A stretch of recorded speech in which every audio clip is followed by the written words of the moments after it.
Good morning students. First of all attendance ತಗೊಂಡ್ಬಿಡ್ತೀನಿ, already time ಆಗ್ಬಿಟ್ಟಿದೆ.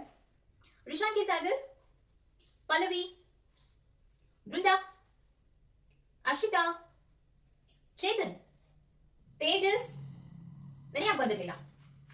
Okay sir. Okay, next question ಗೊತ್ತಿದೆಯಲ್ಲ ಏನಂತ ಕೇಳ್ತೀನಿ ಅಂತ ಎಲ್ಲರಿಗೂ ಕೂಡ. ಯಾರೆಲ್ಲ ಹೋಮ್ವರ್ಕ್ ಮಾಡಿಲ್ಲ please stand up on the bench. ಇಲ್ಲ ಅಂತಂದ್ರೆ ಒದೆ ಬೀಳುತ್ತೆ, ಹೇಳ್ತಾ ಇದೀನಿ. ಅನ್ಕೊಂಡಿದ್ದೆ ಪಲ್ಲವಿ ಮಾಡಿರೋಲ್ಲ ಅಂತ. ಯಾವಾಗ ತಾನೇ ಹೋಮ್ವರ್ಕ್ ಮಾಡ್ಕೊಂಡು ಬಂದಿದ್ಯಾ ನೀನು? ನಾಳೆ ನಿನ್ ಪೇರೆಂಟ್ಸ್ ಕರ್ಕೊಂಡು ಬಂದ್ರೆ ಸರಿ. ಎಸ್ ಬೃಂದಾ, ನೀನ್ ಮಾಡಿದ್ಯಾ homework? Very good ಸಿಡಾ.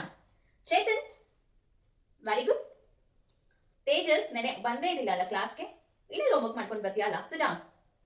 Okay, S Pallavi, ನೋಡ್ದಾ ಎಲ್ಲರೂ ಹೋಮ್ವರ್ಕ್ ಮಾಡ್ಕೊಂಡು ಬಂದಿದ್ದಾರೆ. ದ ವರ್ಸ್ಟ್ ಸ್ಟೂಡೆಂಟ್ ಅಂತ ಅಂದ್ರೆ ನೀನೇ ಅಲ್ಲ.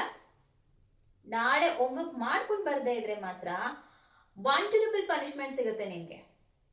ಸಿಡಾ.